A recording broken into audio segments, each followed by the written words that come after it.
Hello mga paps! For today's video mga paps, biyaheng San Mateo na naman tayo. Pero may dadaanan muna tayo saglit bago tayo umuwi. Kaya naman dali-dali na kaming nagayos ni Mahal para umalis. Para hindi na rin kasi kami gabihin. Dire-diretso nga lang kami mga paps. Tapos nadaanan na rin natin tong kapilya ng Kawayan City. Pero bago ang lahat, syempre magpapagas muna tayo. Saan pa ba tayo magpapagas? Syempre sa paborito kong gas station, di ba? Saan yun mga paps? Sa Queens, syempre. Binuksan ko na nga yung tangke mga paps para lagyan na ng gasolina. Tapos sinabutan ako ni Mahal ng pambayad. Hit kayo, no? Meron ka ng jowa, may tagagas ka pa. Charis! Pagkatapos nga aming magpagas mga paps, umalis na kami agad. Kasi may dadaanan pa si Mahal sa pharmacy.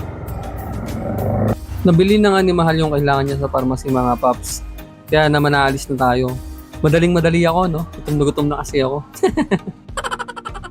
Dito na nga tayo, mga paps, sa bandang Rizal Park. Kaya dire-diretso na lang tayo dito. At sa hindi nga kalayuan, mga paps, nadaanan na rin natin itong ISU Kawayan Campus kung saan dito ako nagtapos. Dire-diretso nga lang ulit tayo, mga paps, harurot na ng harurot. Hanggang sa madaanan na natin itong junction ng Luna Isabela. Mga paps, hataw na nga ako dyan kasi gutom na talaga ako at hindi pa ako nagtatanghalian. Hindi kasi alam ni Mahal eh. Nalampasan na nga rin natin mga paps itong Mambabanga Luna Isabela. At sa hindi nga kalayuan mga paps, madadaanan na rin natin itong tulay ng Luzon. Dire-diretso nga lang tayo mga paps hanggang sa madaanan na natin itong bagong gawang daan dito banda sa Cabanatuan. Napakasarap nga magpatakbo dito mga paps. Tignan nyo naman, stable yung camera natin. At sa hindi nga kalayuan mga paps, andito na tayo sa sentro ng Cabanatuan Isabela. Tapos pinatawid ko muna si kuya mga paps kasi parang kanina pa siya nakahinto dyan eh. Kumanan na nga kami dito mga paps kasi malapit na yung pupuntahan natin. At yun nga mga paps, nandito tayo sa ating pupuntahan. Dito nga pala tayo mga paps kakain sa Silence Food House. Susubukan nga natin mga paps kung gaano kasarap yung pagkain nila dito.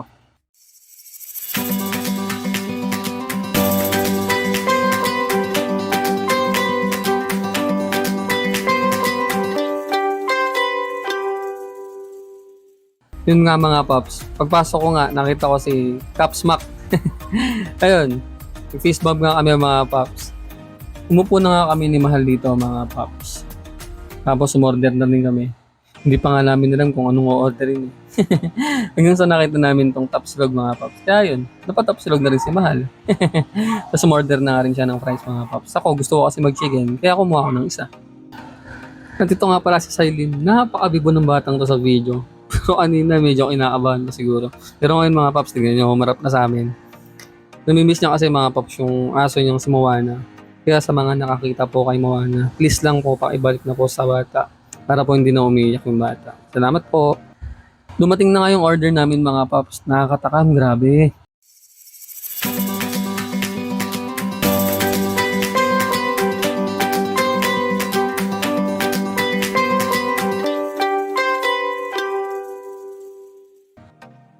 Yan nga mga paps, kakain na kami. Tinikman ko na nga tong fries mga paps. Tapos nanalangin muna kami syempre bago kumain. Kailangan natin pasalamat lagi sa Ama. Yun nga mga paps, napaka-solid na tapsilog nila dito. Tignan nyo naman yung pagkain ko, grabe diba? Ito kasi mahal, grabe din. Diba mga paps, hindi halatang gutom na gutom ako. Sobrang sarap nga mga paps. Napay-extra rice pa ako.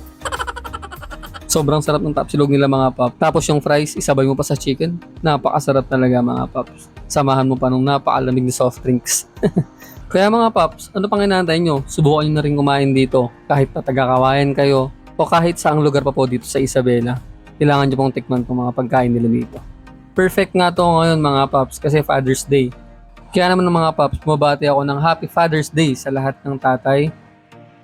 Sa mga nanay na naging tatay dahil nawala ang kanilang mga asawa. Sa mga naging tatay dahil single mom ang kanilang mga naging asawa. At sa lahat ng tao sa buong mundo na tumatayo bilang haligi ng ating mga tahanan. Mula po sa akin at mula po sa aming pamilya, bumabati po kami ng Happy Father's Day sa inyong lahat. Shoutout nga po pala kay Ate Jennifer Hamili. Ipag, ingat lagi dyan. At shoutout nga din po pala sa may-ari ng Silence Food House, Kamakmak, Kamarlin, Katonton, KJR, at kay Kajan Mark Pangilinan po. Shoutout po, salamat po sa pagkain. Napakaganda nga mga paps dito sa Sidings Food House. Bakit? Kasi napakalinis na, napakasarap pa ng mga pagkain nila. At yun nga mga paps, pagkatapos namin kumain, nagpaalam na kami kasi gabi na. Bye-bye! Thank you sa pagkain! Ay, video pala. Bye-bye na! Ang ganda na ay, video pala. Ay, video pala. Bye-bye. Bye-bye! Bye-bye tayo! Bye-bye! Thank you sa pagkain! Sidings Food House! Punta kayo dito, solid yung pagkain! Isang oras na taong kumain! Isang oras na taong kumain!